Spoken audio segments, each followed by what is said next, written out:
আসসালামু আলাইকুম রহমতুল্লাহি ওবারাকাতু। আজকে আপনাকে দেখামু এই যে বড় বড় জাহাজগুলো ট্রলারগুলো কেমনি ডগে উড়ায়। এই দিন একটা মোটরের লগে একটা বেয়ারিং লাগাই না, বড় একটা ইঞ্জিনের না, এইটাতে ঘুরেই ঘুরেই পেঁচাই উড়াই। এই দেন মোটর স্টার্ট দিয়া এগুলোর এই রশিটা টানতে আছে, টাইনে উল্টো বেলে টানতে আছে। উল্টো বেলে তো মেশিন করে না, এলে উল্টো করে টানাতে আছে। টাইনে এক কারে চরতমাজ লই যাবে, খালের চরতমাজ লই যাবে। এই জায়গায় জাহাজ থুন না, এই যে একটা দেখেন জাহাজ থুন, এই জাহাজটার এই জায়গায় ওই যে পাতি থুন না, দেন পাতির উপর একটা গাড়ির নান আছে, সাইড চাকার একটা গাড়ি আছে। এই গাড়িটা পুরোটা কাল খালি ভিতরে নামাই দিছে, নামাই দিয়া ওই জাহাজটা একা পুরো লম্বা বানাবে। লম্বা বানাই এই চাক্কাটার উপর, এই গাড়িটার উপর লঞ্চটার উড়াইবে। উড়াই এই লম্বা করতেছে, লম্বা করে করে গাড়িটা চাক্কাটার উপর উড়াইবে। উড়ানোর পরে হেয়ে পর আস্তে আস্তে ভালো পজিশন, সুন্দর মতন পজিশন মতন হেয়ে পরে আপনি স্টার্ট দিয়ে মোটরটা আস্তে আস্তে গড়বে, আস্তে আস্তে জাহাজটা উঠতে থাকবে। এই দেন জাহাজটা লম্বা হইতেছে, লম্বা হয়ে এই যে গাড়িটার উপর পজিশন মতন বইছে কিনা দেখতে আছে। এই ইঞ্জিনিয়ার আছে সাইডে, আবার একজন দাঁড়িয়ে দাঁড়িয়ে দেখতেছে সমান হয়েছে কিনা, লম্বা হয়েছে কিনা, গাড়ি চাক্কার উপর উঠছে কিনা। এরপর আস্তে আস্তে সমান পুরো পরিদর্শন করতে আছে। এবার অভিজ্ঞ সম্পূর্ণ একজন মিস্ত্রি।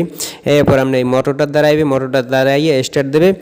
স্টার্ট দেওয়ার পর আস্তে আস্তে ওইটা পেনিয়ামটা ঘুরবে আস্তে আস্তে, আর লঞ্চটাও আস্তে আস্তে উঠতে থাকবে। অনেক সময় লাগে এইগুলো, কাজটা অনেক ধৈর্যের সাথে কাজ করা লাগে।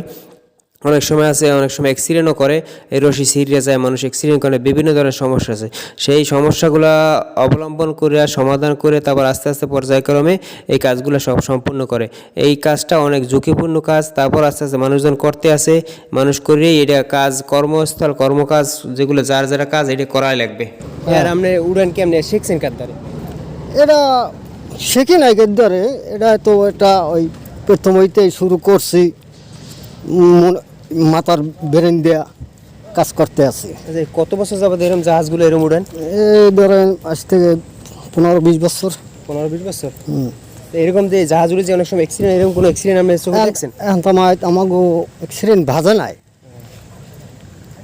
আচ্ছা, আমরা ভিডিও দেখিয়া যদি কেউ আইতে চায় এরকম জাহাজ উড়ে দেখে, এগুলো ব্যাপার কি বলতে চান? যদি আয় আল্লাহর নাম লইয়া তাই উড়ামু, জাহাজ উড়াই দিমু। আচ্ছা, আপনি ফোন নাম্বারটা কই দেন। 01765 334685। ধন্যবাদ।